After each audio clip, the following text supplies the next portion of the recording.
വയനാട്ടിലെ യുവ കർഷകൻ രാജീവിന്റെ മരണം കാട്ടാന ആക്രമണത്തെ തുടർന്നെന്ന് സ്ഥിരീകരണം.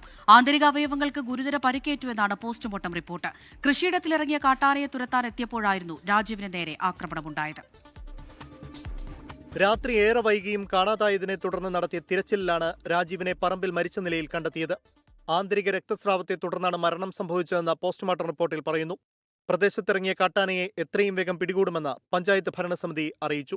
ജീവിക്കാൻ മനുഷ്യന് ഒരു തരത്തിലും വടക്കാടുള്ള ജനങ്ങൾക്ക് ഓരോ ദിവസങ്ങളിലും കർഷകരുടെ തെങ്ങുകളും വാഴകളും കവുങ്ങുകളും എല്ലാ ദിവസങ്ങളും യാന നശിപ്പിച്ചുകൊണ്ടിരിക്കുക. ഒരു പരിഹാരം ഇതുവരെ ആരും കണ്ടെത്തിയിട്ടില്ല. ഇതുവരെ നിലവിൽ ഹാങ്ങിംഗ് ഫെൻസിംഗ് ഉൾപ്പെടെ സ്ഥാപിച്ചിട്ടുണ്ടെങ്കിലും വന്യമൃഗങ്ങളെ പ്രതിരോധിക്കാൻ കഴിയുന്നില്ലെന്നാണ് പ്രദേശവാസികളുടെ ആരോപണം. ഞങ്ങൾ പണ്ട് മുതലേ പറയുന്നില്ല, ഞങ്ങൾക്ക് ഈ തൂക്കുവേലി ഞങ്ങൾക്ക് വേണ്ട, കാഷ്കാട് ഫെൻസിങ്ങോ അല്ലെങ്കിൽ ആന വരാത്ത രീതിയിലുള്ള മതിലുകളോ മതി ഞങ്ങൾ ആദ്യം മുതലേ പറയുന്നതാണ്. ആരോഗ്യ സ്വാർത്ഥ താല്പര്യങ്ങൾക്ക് വേണ്ടിയിട്ട് ഒരു ആളെ ജീവനോട് ഈ ഒരു സംവിധാനത്തിൽ പോയിരിക്കുകയാണ്. രാജീവിന്റെ കുടുംബത്തിന് 10 ലക്ഷം രൂപ നഷ്ടപരിഹാരവും കുടുംബത്തിലൊരാൾക്ക് താൽക്കാലിക ജോലിയും നൽകും. പ്രദേശത്ത് കാവൽ ശക്തമാക്കാനും തീരുമാനിച്ചിട്ടുണ്ട്. 24 വയനാട്. ലോകത്തെവിടെയായാലും ഏത് സമയത്തും 24 വാർത്തകളും ഓഗ്മെന്റഡ് റിയാലിറ്റി പാക്കേജുകളും എക്സ്പ്ലെയിനറുകളും വിശദമായി കാണാൻ ഞങ്ങളുടെ യൂട്യൂബ് ചാനൽ നിങ്ങൾക്ക് സബ്സ്ക്രൈബ് ചെയ്യാം.